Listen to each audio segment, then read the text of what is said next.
What's that? Tell us about your Vibe, hobby. vibe coding. Oh yeah, Yes. very good. Are you putting it out there like that Wired? Did I show you the Wired article a few weeks ago? That, which Did one I, was it? did I show you guys that? No. No, let me see if I can find it real quick, Andy, and show you guys. This is fantastic. Air quoting. Blah, blah, blah. Okay. Here, let me share my screen. Oh, Andrew, you decided to join us this week. How nice of you. Well, after you emailed me, I couldn't refuse. Yeah, so this is really interesting. A security researcher, for lack of a better word, Enrique, found this. So, to your point about everybody's enthralled by vibe coding, and choose your favorite, whether it's Lovable, Base 44, whatever it may be, right? And so what people are doing is all enthralled by this. Not only are they vibe coding, but then they connect, right, all their data sources to what they've created. Fair? Let's pretend there's Yeah. no security ramification. So I'm a typical, person that doesn't know anything about security. Oh, this is incredible. Now I can do all this stuff with my CRM data, patient data, customer data, et cetera, et cetera. So there was about 5,000 sites that this researcher found that You showed her the URLs, I think. yeah, and as you probably know, Enrique and everybody, like you can also use them for your hosting, right? Like, oh, I'll not only create it on their site, but then it'll be, Enrique's site at lovable.com, whatever.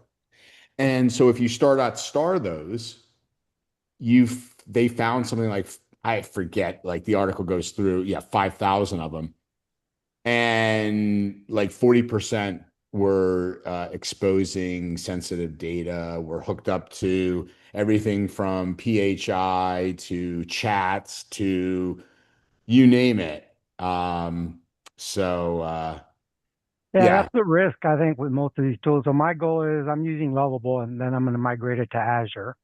okay. Uh, but right now, as I'm in development, I'm running in directly in Lovable.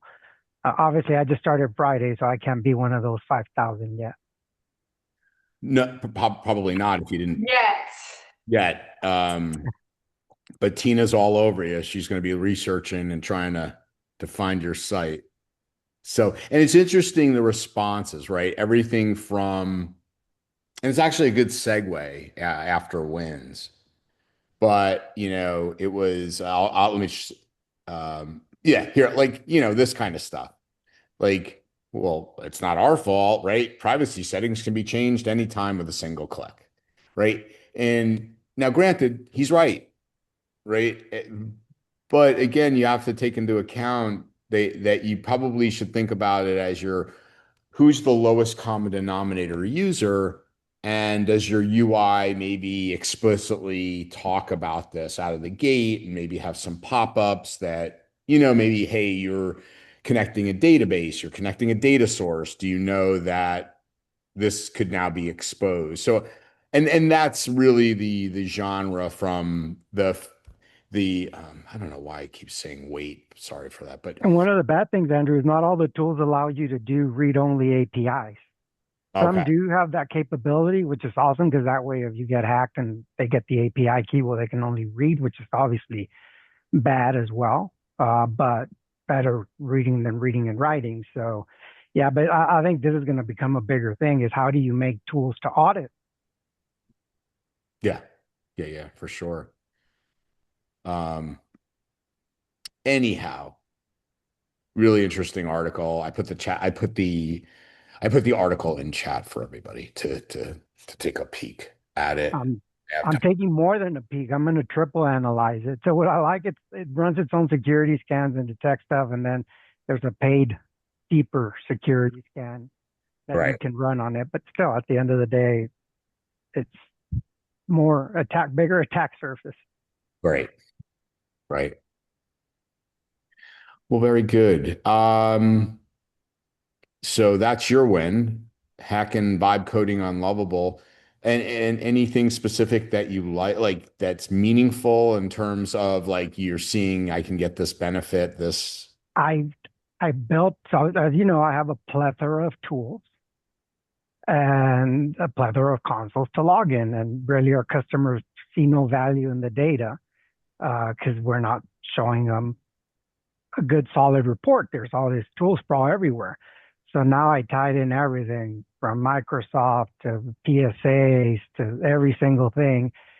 All the data's coming in, and now I'm correlating a single source of truth per device, a single source of truth per user, device being from the RMM, user being from the SIP side with Microsoft, and then I'm making a database to correlate all the CVEs from different tools and alerts and things like that. So now I have a single pane of glass where I could tell you if you're using shadow AI, I could tell you if you have anything at risk at the moment, external attack surface. So yeah, just a pretty cool tool to be able to, I think it gives great value.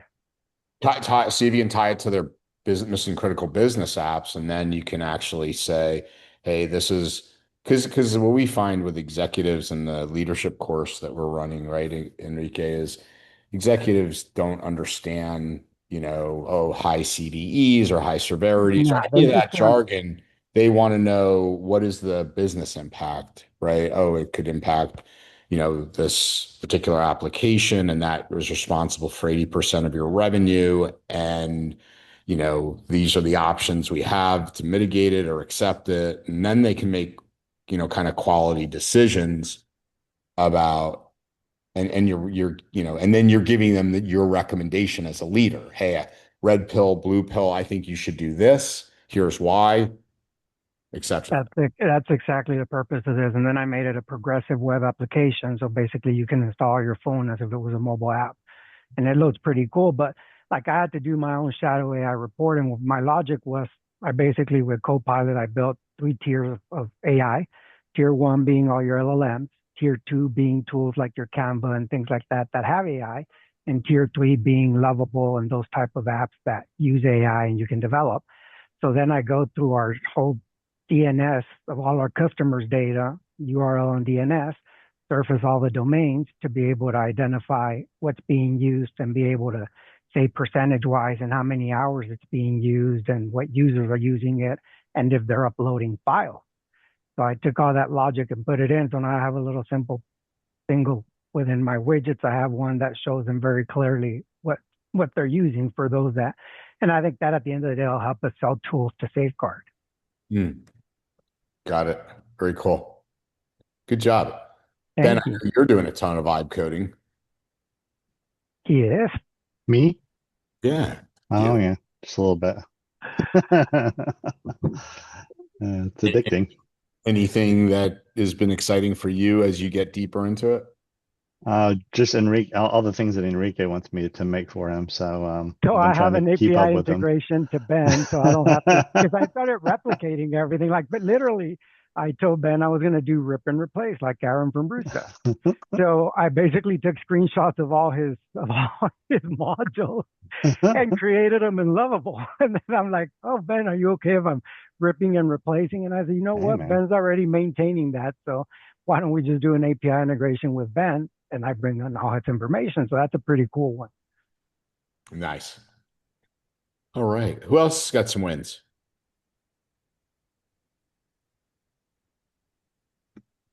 I have to think if there's wins. What's that? Oh, I yeah. have to think if there's other type of wins, the real Well, ones. yeah. Mhm. How about some other, while you're thinking, anybody else out there? No? Okay. Good to see you, Zach. How's Corey doing? We don't see him much these days. He's good. He just got back from a vacation, so he's trying to catch up on pretty much everything. Tell him he's always on vacation. Yeah. All right. Fantastic. And yeah, again, Ben, nothing on your side from managed SaaS alerts. Not too much. I've been so I got a kind of a different role these days. I'm more responsible for the technical side of, say, MDR and Rocket Cyber and SIM and everything. So we've just been slowly but surely integrating our AI SOC analyst to start creating tickets from some of the global respond rules and IOCs that we've created. How's So is that live now? Are you doing that? sort of. We have started creating tickets yesterday, Mhm. but we're still kind of fine-tuning the responses and the information that it's getting. So almost there. We're hoping uh, hopefully by next week or late this week to start really doing that. But we're not sending out the tickets to partners quite yet until we get those hammered down because we don't want to have any false positives or freak anybody out. Right. So our human side is still looking at everything. This is mostly just to kind of augment them, but yeah, soon, really, really soon. Very cool. Good. All right. Let me share out my screen. And so we hit wins of the week. All right. Gary's on the phone, but I'm just gonna kind of just jump right on in here because so this slide here comes from the Verizon data breach investigation or DBIR. Did any of you catch Phil Langlois, the principal author on the cyber call Monday by Yep. chance? Yep. What do you think, Enrique? Nice. He's Really like it. he's great, isn't he? Yeah. Yeah. Um, I'll put the link for y'all if you want to just give me a yay or nay, and I'll put the link in there for you guys to hear him. He's really brilliant. But I wanted to start today off with this, which was interestingly, they started only tracking the impact of third parties on breaches the previous year. It's already had a 60% increase between last year's report and this year's report. And the reason I wanted to kind of start off with this is I don't know if you all saw this announcement from Huntress. Did you guys see this at all? No. Nope. So this just came out last, gosh, what? Yeah, well, today it was published, right? Um, and there's this tool called Clue, and it's a it's a marketing tool that's got Salesforce integration amongst others. And I wanted to use this because not only does Huntress do just a fantastic job about transparency. Oh, by the way, let me put the URL in for those that would like to see that. Is this like the second plugin from Salesforce that's gotten compromised? Wasn't there another one? I think it was, wasn't it like, was Salesloft, it Discord or Slack or something like that? It was Discord, right? Salesloft Drift. I think I'm gonna stop vibe coding. Um, then there may have been another, but Salesloft was the other huge one, Ben, Hmm. that that had massive and ripple effects. But this is let's start off with this. Number one, aside from the fact that it's, a fairly, Salesforce's reach, as we know, is massive, right? I mean, you're talking one of the largest companies in the world with some of the biggest customers in the world. Um, and oh yeah, Clues, it's a market intelligence. Gar, I'm showing the Clue thing you had sent over with Huntress. Um, Two things. One, like I said, just to highlight really an exemplar approach and transparency about what happened, that they did get compromised. Their data was compromised. However, they're very explicit, and we've been on this, when Chip's here, there's been others that have had incidences, and again, Huntress even talks about it's not if but when in in this article. And what I love about what they talked about is, okay, here's what was compromised and here's what wasn't. So that gives, they kind of take that playbook out of oh my gosh. Was it? I'm sorry. Cloudflare, where they come right at it, right? There's no game. Honestly, that's why I sent it when I got that, whatever it was yesterday. based on the prior conversations that we had, I thought they were pretty clear, pretty definitive, and we're assuming, of course, that it's all true. But I like the letter that they sent. Yeah, I think I couldn't agree more, Gary, and I appreciate you sharing it because it's again we're hopefully not, but we're probably all at some time going to have to deal with this personally, or a customer is going to have to deal with this. And now you kind of got some, like what good looks like. And we've also seen cases where we know, it's been this opaque, uh, whether it's Hasbro or others, where you don't know what the hell happened. You don't know if you're at risk. You don't know anything. This is really a breath of fresh air. So, any comments on this before I move on to just a little bit extra here about what they say? No. No surprise in terms of the type of attack, Ben.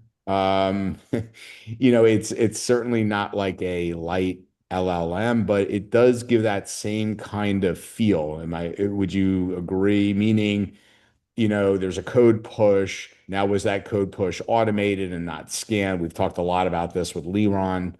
Um, but you would have thought, you would think that this was the major missteps if we had Liron on here, that there would have been some guardrail to say, hey, we don't just allow code pushes, right? Yeah, I think with AI assisted code, it's people are they're pushing out changes as quickly as possible so people just don't make their own stuff, and it just gets missed.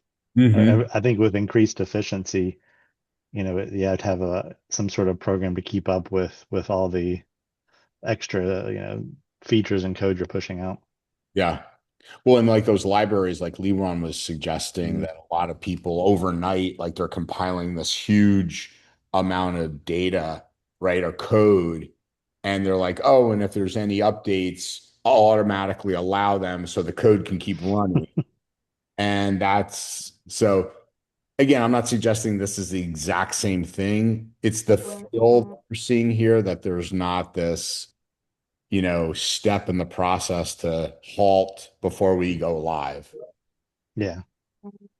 Um, But something you never analyze, Andrew, and I learned at a meeting with Liron and all them in Vegas, was how using AI to help you code creates a problem because now you're developing X time quicker and you're producing a lot more pushes. So now your quality team and everyone else and your sales team that needs to pick up on what you're changing starts getting behind because you're going so quick. So it becomes a bottleneck that you have to kind of, I guess, when you're making SaaS software and solutions that take a lot of different teams, you have to make sure everyone's on par. Absolutely. Absolutely. But another OAuth token attack as well behind this. All right.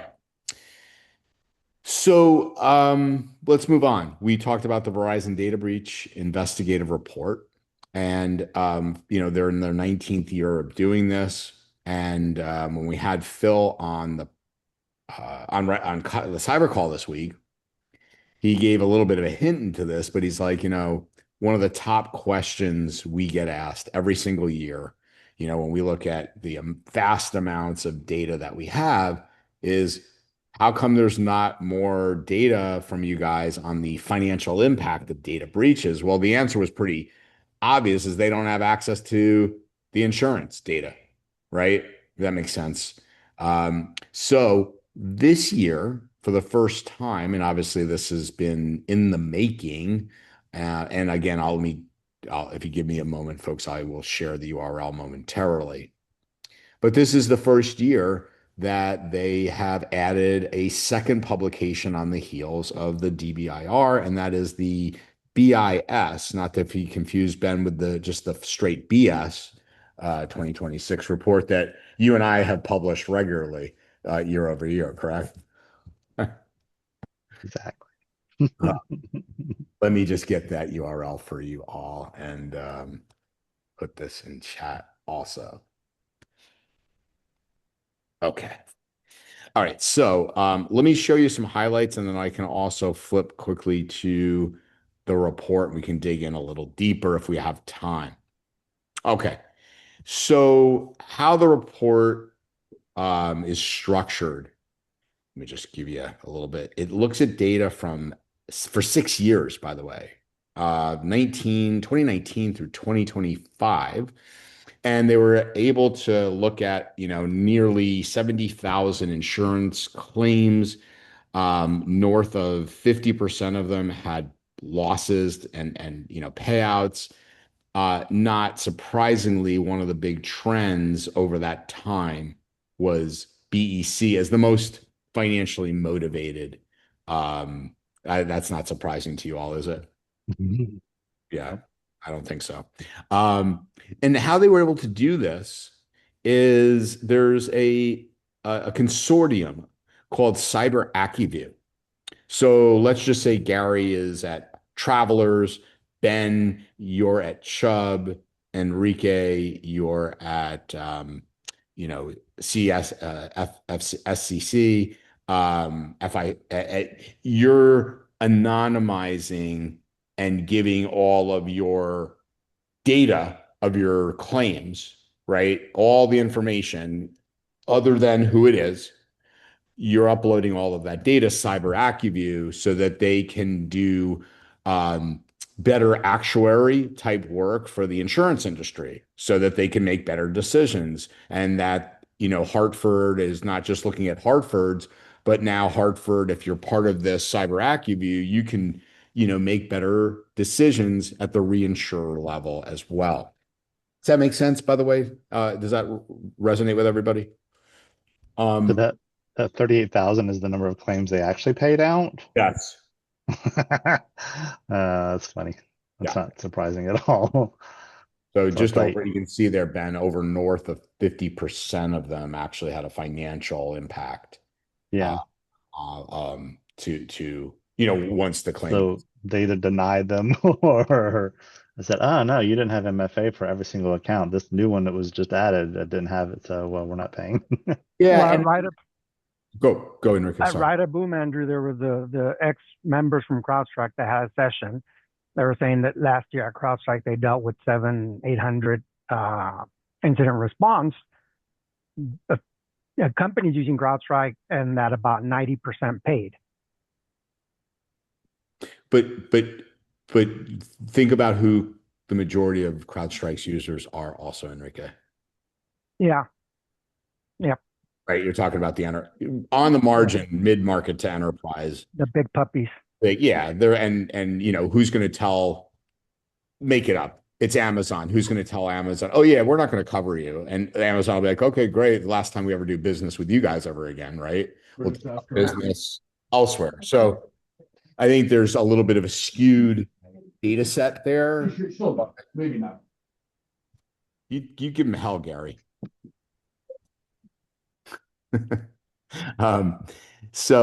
Ben, I like the way you just looked at that, though. I thought that was interesting. You looked at it as who didn't get it. So let's look at maybe the 50% that don't. And this could be an interesting kind of sit down, lunch and learn type conversation for you guys to do with clients and prospects, where you could talk about, the importance of proper alignment of your cyber insurance with policies and controls. Not to make it too nerdy, but to talk about how the insurers, like, you ask kind of the silly question, right? Tell me an insurance company that loves to pay out claims, right? Right. Get too many hands up. Well, they're going to do a pretty thorough analysis, Ben. So I appreciate you bringing that up, that they're going to look for reasons not to pay. Oh yeah. Yeah, your compliance is a moment in time. It's consistently keeping it. Right. Absolutely. So let's look at some of the data. If you guys give me a moment, there was a lot of data sets, so let me just kind of refresh each one here as I look at it with you. Okay, so this is that. Bear with me. All paid out claims. Um, 83, what was this again? Many of the half of them. Yeah. Okay. So this was, just to show the overall median of the paid out claims, where showing the top 10%.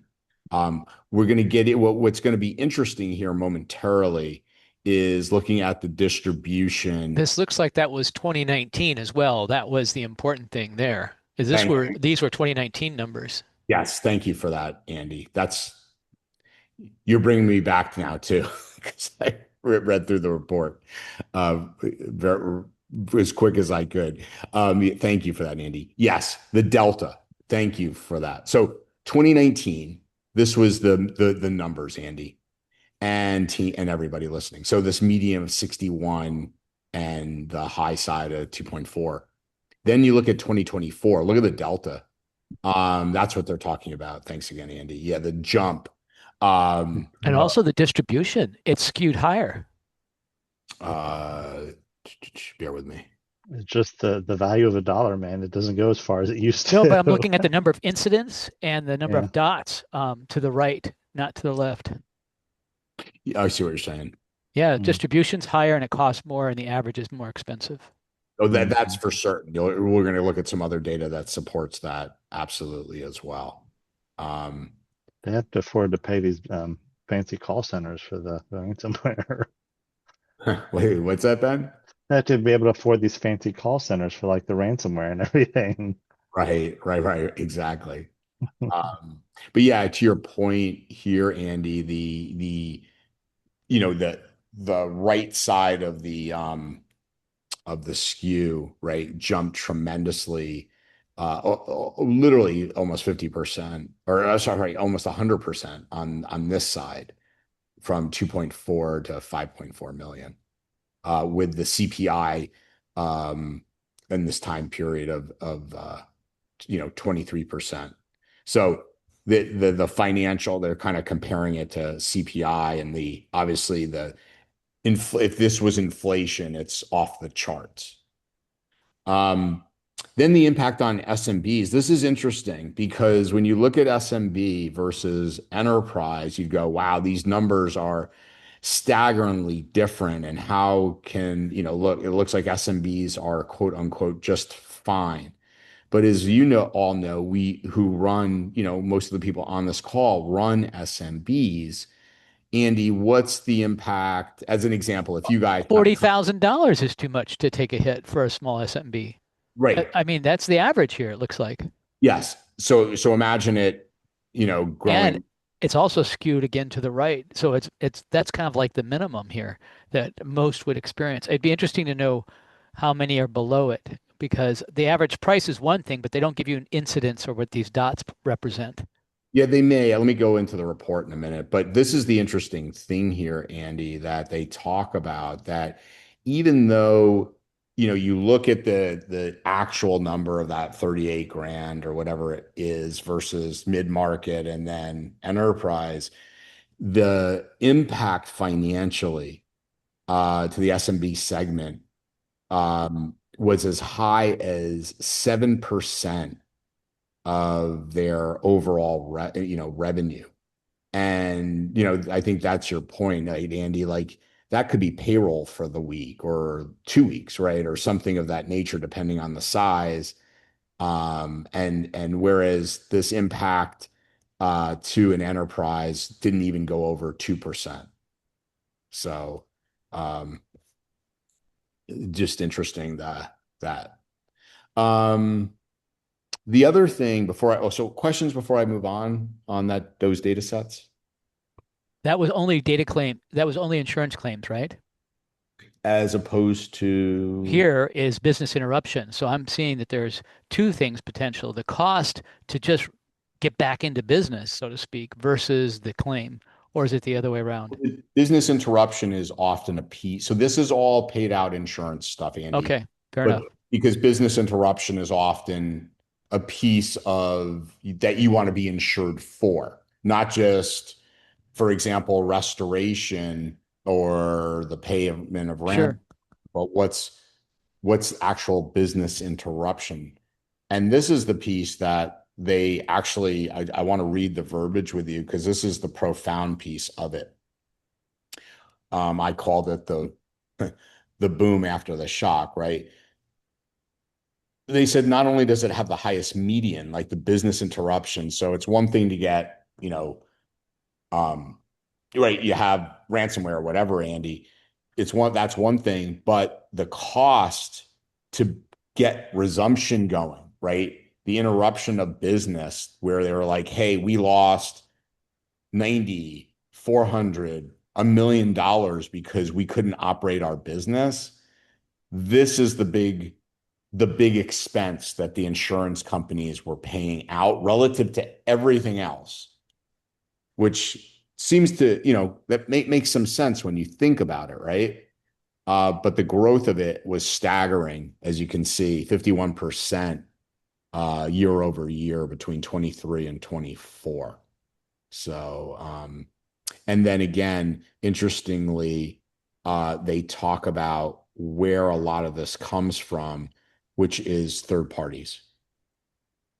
So, again, you know, kudos to doing third party TPRM, right? Third party risk assessments and third party risk management, the reason behind it, etc.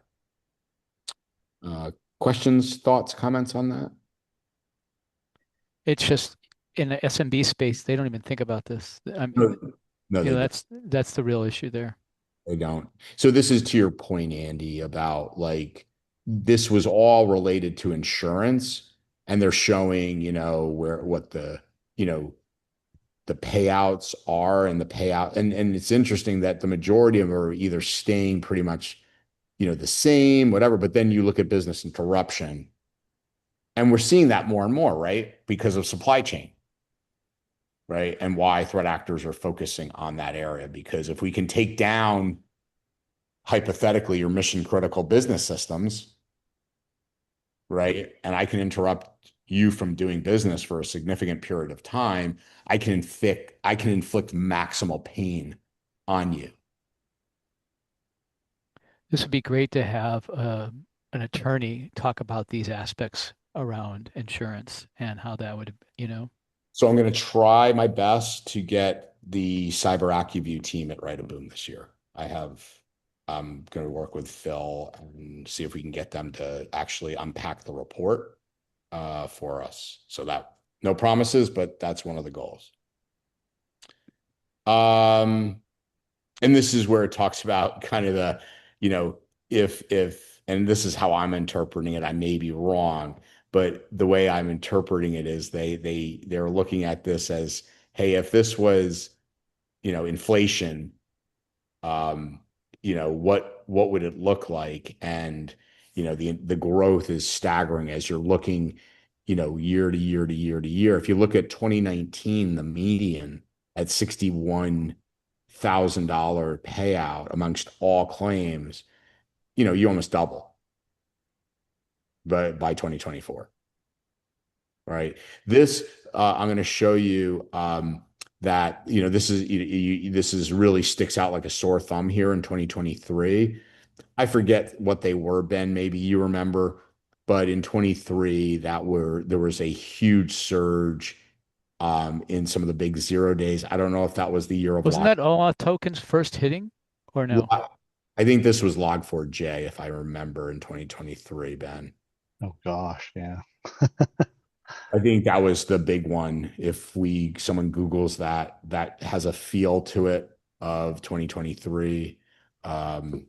But that, if you guys remember, there was that era where we were just getting these bombarded by these massive 0 days that had, huge financial impact to some of the biggest companies. So we had that anomalous spike here. And I think Andy's right too. Like I think token theft started kicking in really pretty consistently then too. Probably, yeah, for sure. Mm-hmm. Let's see, ransomware grew. Where's this one here? Bear with me. this might be back to, yeah, this is back to the Verizon DBIR. Anyway, so that's what I had here for this year's breach investigative report. Oh wow, it was a 2021, Mike. I'm seriously losing my mind and getting old. So that's what I got for today, Ben. I know we're a little early, but anyone have any thoughts on this? And I did give the link. Yeah. Or is there anybody working on things like Enrique that you're coding yourself that you are using AI to make that you want to talk about? Or ask Enrique for opinions on? I use Horizon 3 AI for our weekly scanning. I already threw in the domains, even though it's behind cloud for WAF. I already threw the domains in there to start scanning immediately. Nice. Good for you. Good for you. And this thing's addictive. Seriously. Have you Really token usage at all, or reach token maximization? Daily. I've spent so far from Friday to today, I spent like $1,200. Is that But right? I've built 4 websites or 5, including our one MSP I redesigned, and I'm starting on my 5th application. I'm actually building a software for my own U.S. custom brokerage. I'm building a U.S. customs brokerage software. So wait, so this is all Lovable tokens that you're. Yes. And isn't Lovable built on Anthropic, if I remember? I know for the AI that I've added, so I've added enrichment tools for the CRM growth engine and stuff. And for the AI, I use a Gemini 2.5 natively, but I think you could connect different LLMs to it. Okay. But out of the box, that's what they use. It's just amazing how I started at the veterinary on the mobile app from Lovable. And I told it I wanted to build a single pane of glass, and it started building it for me. So I use Copilot Studio agents, and I have my executive assistant who then talks to another agent called MDR SOC Triage. Also has integrated a Microsoft Level 3 engineer. It has integrated a marketing specialist, and it has another agent that I developed for Lovable development. And then there's a standard that measures you for security to make sure you're developing and your code in a secure fashion. So I taught the Lovable agent. So we have guidelines, and everything I develop goes through it, and it starts building me. I put information in SharePoint that it asks, and then it starts giving me all the guideline, and it gives me the copy paste code to put in Lovable. Wow. Or the prompts. So yeah, pretty cool. Good. Who else is using? Anybody else using it? Whether it's for ticket triage or other types of things in your business. Yeah, I'm doing a bunch of Claude coding. Friend of mine and I are building automation platform and consolidated reporting, a whole combination of things. We started off at Railway, moved it, at Replit, moved it over to using their embedded AI bot, which was horrible. So now we're doing Claude code, and we're not stepping on each other, and we moved our database over to Railway. So getting ready to do some code scanning. But part of my concern is, as we talked about before, we've linked via API to a whole bunch of products, and more of them are coming. So want to make sure that we're pretty secure and no risk of leakage there. Yeah. Because as Enrique or someone mentioned, some of these APIs are read-write. They're not all read-only. Mm-hmm. Some of it's by design because we're trying to use the API for automation. So for example, Gar, looking at your PSA and trying to, correlate and, what tier. Ticket analysis, QuickBooks, comparing our RMM to other Huntress and some of the other platforms, make sure we've got agents everywhere, looking at deficiencies. So it's some stuff that you might see in some of the other dashboarding tools, but it's not really intended to be a real-time dashboard. But we've pulled and organized and presented data in a way that I've never seen in any of the other platforms. The only thing that came close are some of the people who are using the Power BI. Got it. But even there, that's even limited too. Yeah. Is it, do you think, like, are you using Roost as an example, Gary? No. No. I'm just curious, how is anybody using the automation tools? I Like, use Roost. how do you feel like It's use got great cases? value for us today, but now that I'm a 3-day or 4-day seasoned vibe coder, I think I could definitely replace it. If you want, I can show you really quick what I'm building on the single pane of glass one. That's a pretty cool one. But yeah, I think I could definitely build some automation myself because I have over 20 API calls, and I mean it's pretty lovable what you can do. I'm gonna stop